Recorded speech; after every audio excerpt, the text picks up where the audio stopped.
Hello and welcome to the Stoner Story Witch podcast. My name is Kristyn, and I am grateful to be recording and editing this podcast on the lands of the Chorotega people, colonially known as Costa Rica. So I wrapped up my season on Severance just 2 weeks ago, the last lunation. I try to release a podcast every full moon and new moon, which is a lunation.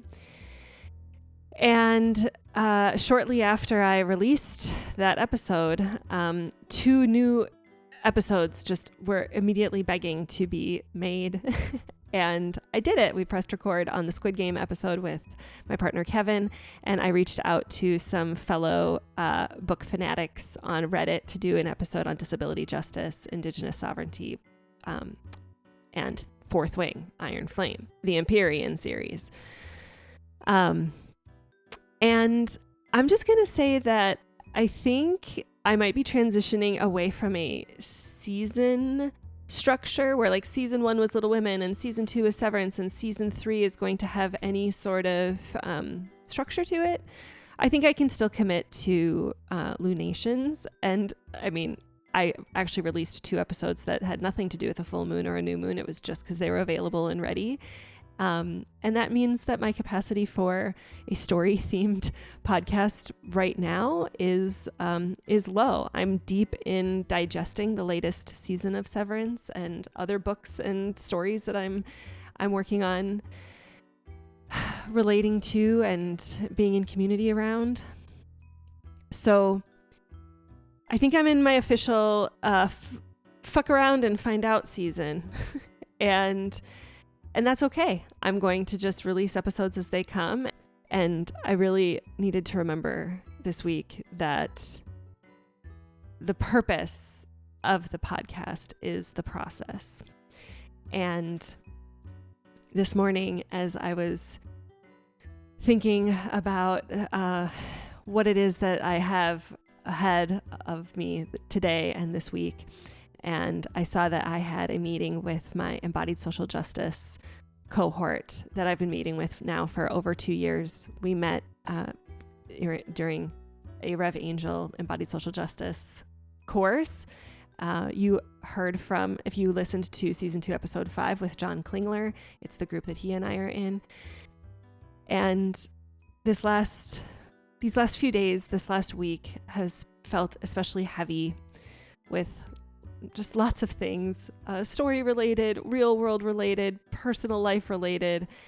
And I thought to myself, I didn't want to just record like a 10-minute little update like what I did for the solstice. I wanted to be held in some sort of community. And I reached out. I did a really hard thing and I made a request. And I just asked, would it be all right if I pressed record and offered it up in my podcast? It would just be like a little snippet of what I do and this community that I'm in. And it's to remind me that I'm not alone. I want to also just share some really like interesting, just feel kind of exciting and along the lines of the fuck around and find out. I also, within the last week, was featured on a friend's podcast called Asteria's Convos. I will link to it in the show notes. That was super fun to be in a conversation with someone around how do we build community for the future. And I invite everyone to check that out.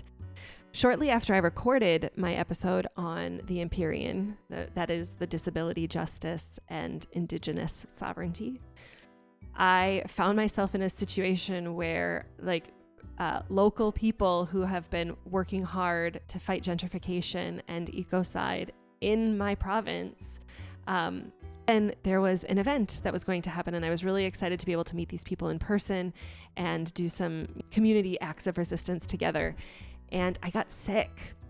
I was not able to go, and it felt really interesting to remember, very ripe in my mind, the conversations around when our bodies just cannot, when we just don't have the capacity to be able to do the things even that we really want to do that are most in alignment with my actions, that sometimes I still can't.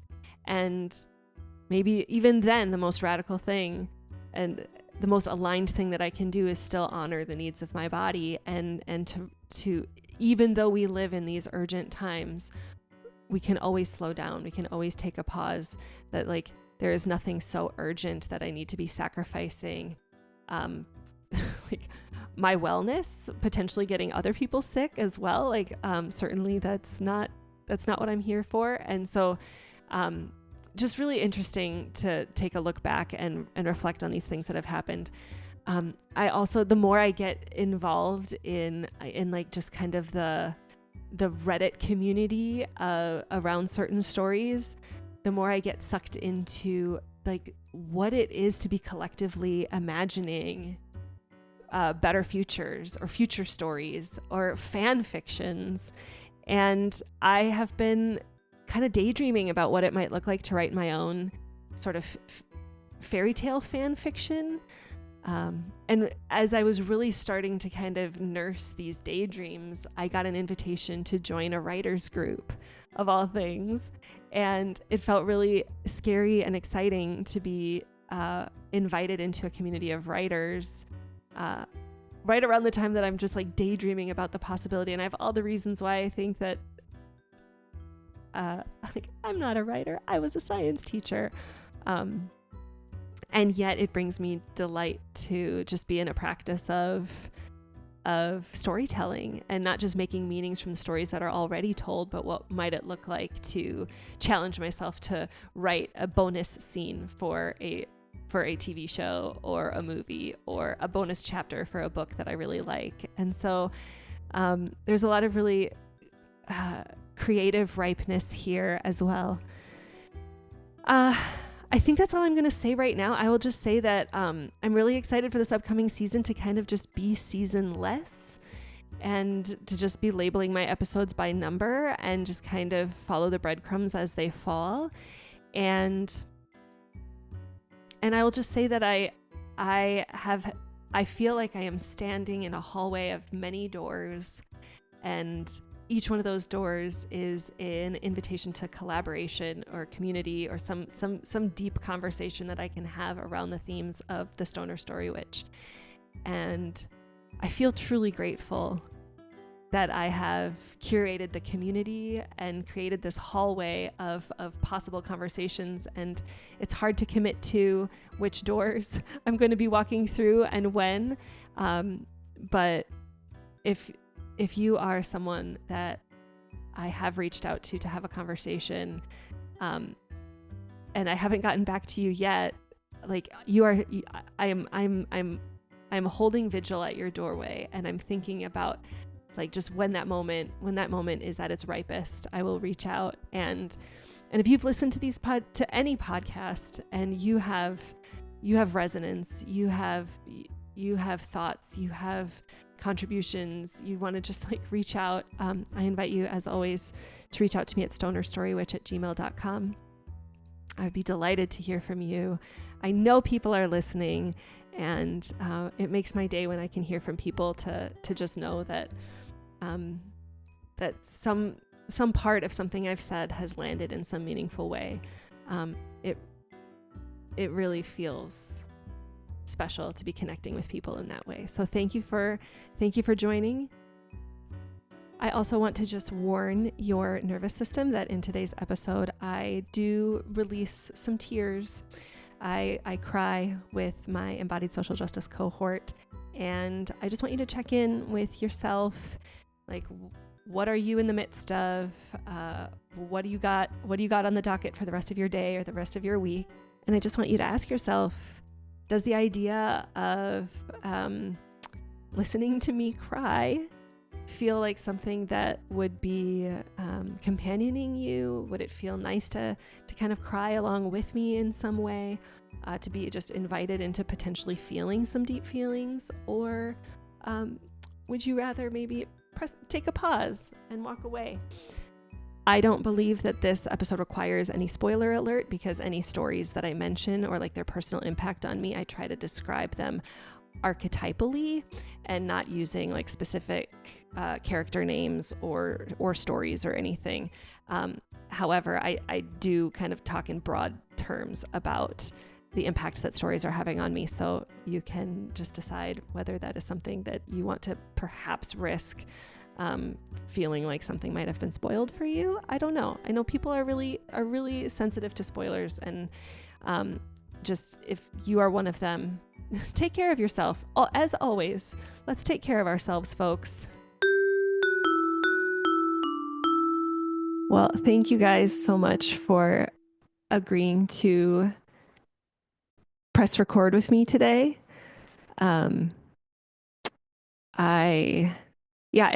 Just this morning, I was thinking I wanted to record a podcast for this week. The astrology is a really big one in the world and personally in my chart. And with this new moon and the timing, I was like, oh, I need to do that. And I also need to meet with this group. And then I got really excited at the idea of what if I could do both?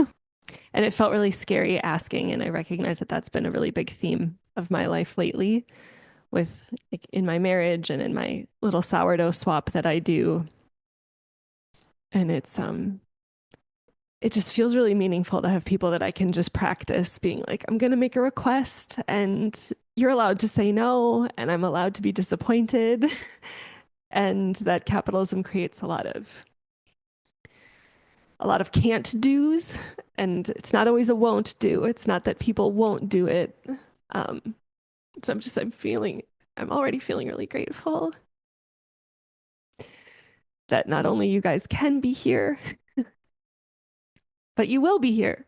So since I recorded my last podcast, the new season of Severance has come out, and I've been voraciously reading more romantasy books, which has been continued to be like a genre of story that is, at least at this phase in my life, resourcing me for liberation. And yeah, it just didn't feel right to do a whole story themed podcast this week. And I was just remembering that like the original download of the podcast is that the process is the purpose. And the purpose is not the product. That I'm not a podcast creator. That what I'm doing is I'm allowing like a podcast to be a technology that's responsible for like my own self-creation. And that like what I have is just a byproduct, right? Like what I want is to have this conversation, and I want to just invite people in. I won't spoil any of the stories that I'm currently into, but like what really is speaking to me is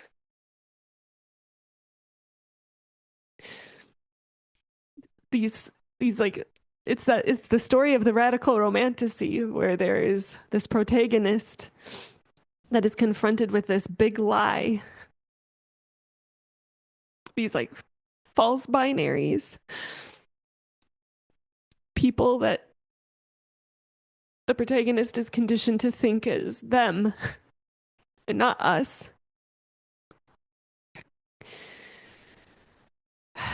A protagonist that often has like a positionality within that world that is harming others. And it's an invitation to join a revolution and to be visible. And there's so many stories. Like every book I read, it's the same story of like this radical revolution, and it just ignites this part of me that wants to invite that in here. Like if everybody is reading these books and consuming these stories, like can we not see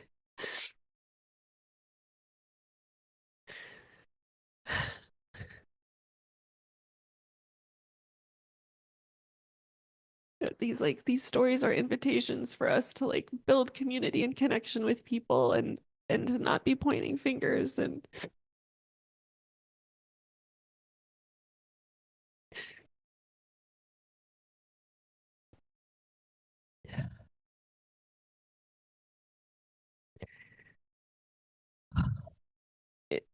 in one of the stories I was watching, there's someone who has an opportunity to use their power for a source of like share that they are in an up power position, and they're dishonest, and that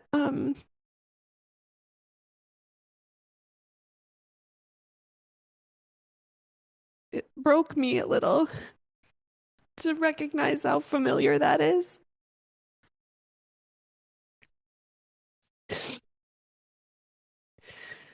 To not want to admit that I benefit from white body privilege in systems of white supremacy, that I benefit from having owning class resources within capitalist systems of exploitation.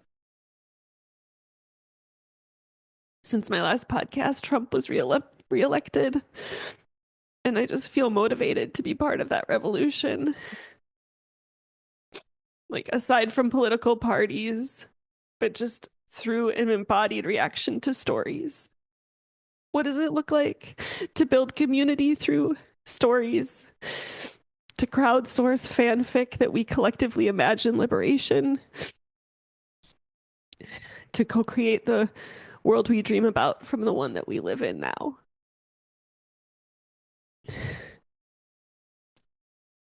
And I want it so bad.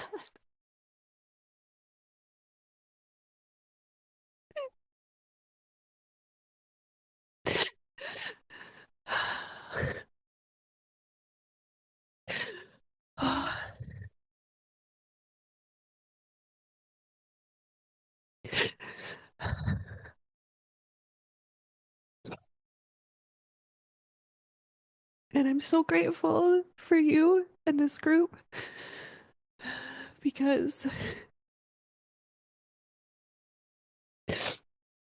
a couple years ago,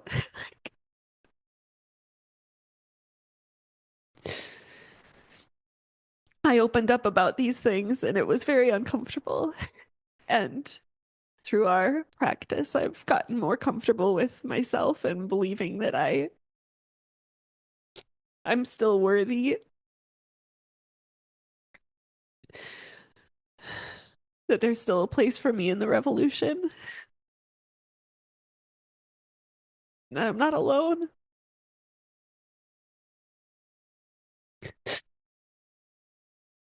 And I'm fucking pissed off that I ever thought I was alone to begin with.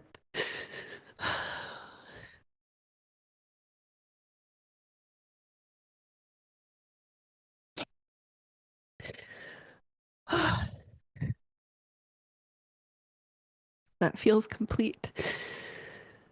Thank you for listening. Thank you for being with me.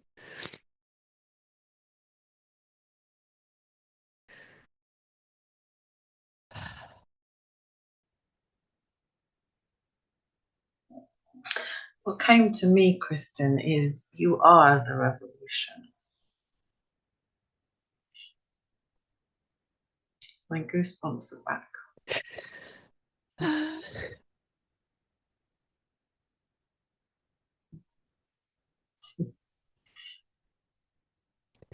I'm noticing myself want to like push it away. But I believe the protagonist deserves to be a part of the revolution. And if I'm the protagonist in my story, can I just let a little bit of that? Like, thank you. Also, what's with me is that this is the revolution. Like, I'm looking at us. I'm looking at us here. Yeah.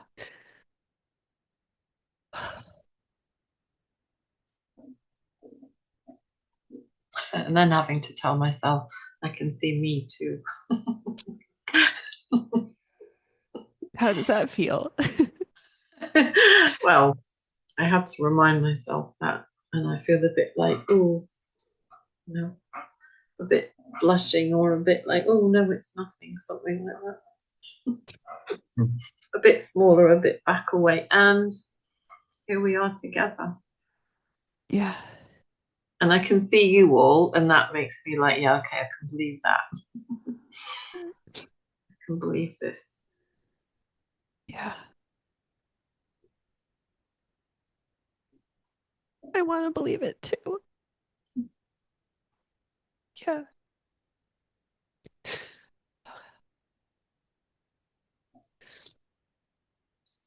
Ask a question. Certainly. Yeah. Why is it important to you to be part of the revolution?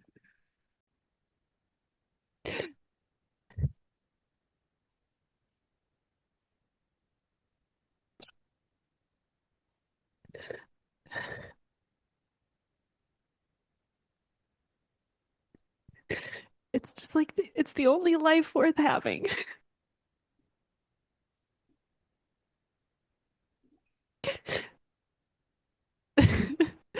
None of the other stories are worth my time.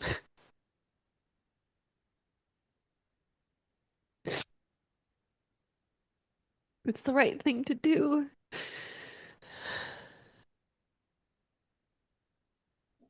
I think my spirit would die if I didn't, if I wasn't.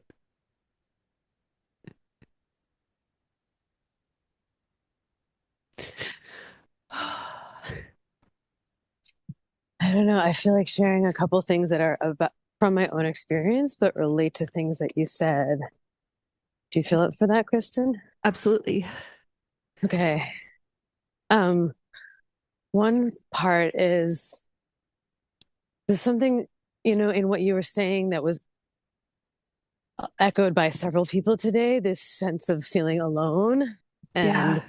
not really sure kind of where to click into that community or, kind of comradeship. Yeah. And, I've been feeling that in my own ways as well. So this is something that's evolved for me over the past couple of months, like a practice. When I'm doing centering now, like the Stossy style centering, the kind of thing that has started to the like refrain that I have come to repeat to myself is like it's like I'm held by the earth. I am the earth. I am held by the stars. I am the stars. And then wide. I'm held by ecosystem and community being like human social version of ecosystem. I am ecosystem and community. And then back, I'm held by my ancestors.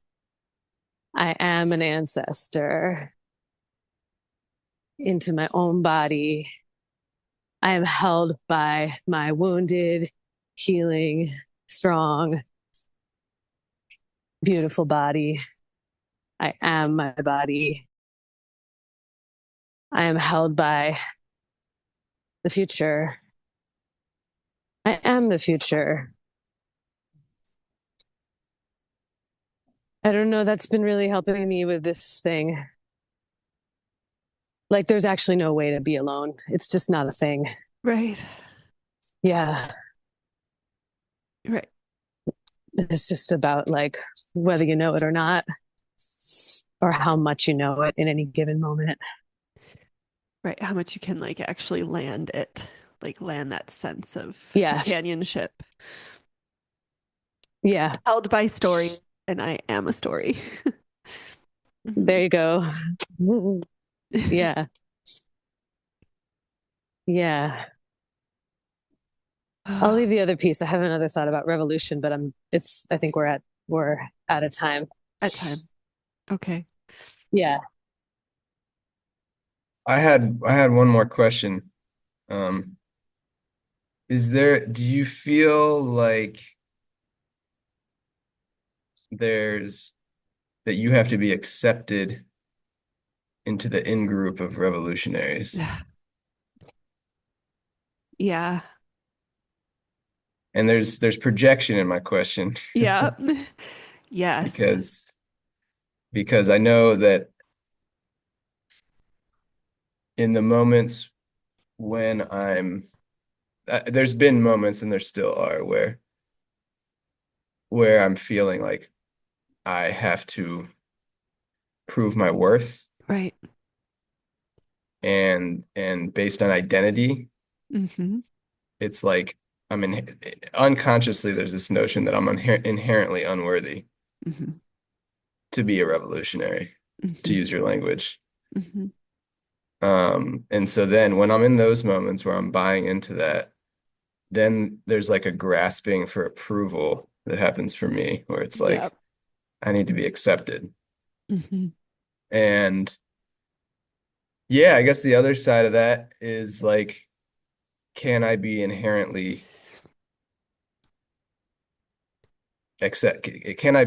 worthy without needing to be acknowledged by any particular Right. group? This group that in this stage of my life, because it's going to change, I'm putting this certain group on a pedestal as like, these are the true revolutionaries. These are the people I want to be in community with. Right. And then I depend on I depend on their approval to accept me.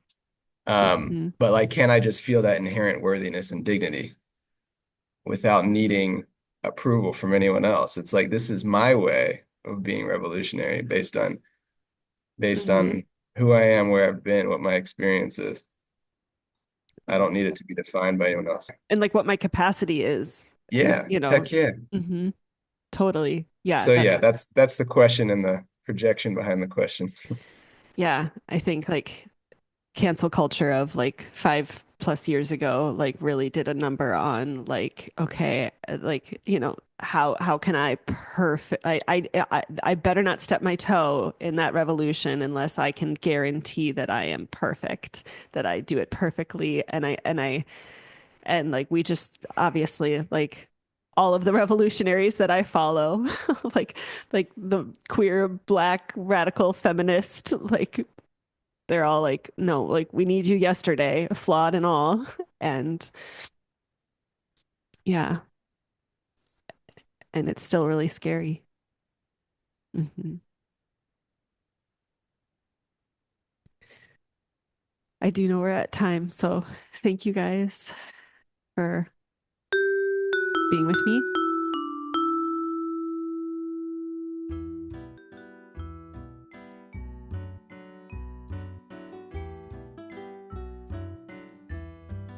Thank you so much for listening to today's episode. Thank you to my Embodied Social Justice cohort for joining me and holding space for me. I want to thank Matt Schubbe for the podcast art, my husband Kevin Carlo for all his help in the creation of the theme song for the podcast, and Anais Mitchell and John Williams for their inspiration of Hedwig's theme and Hadestown. And before I sign off, I would like to leave you with a quote from another one of my teachers, Rev. Angel Kyoto Williams, who says, "Love and justice are not two. Without inner change, there can be no outer change. And without collective change, no change matters."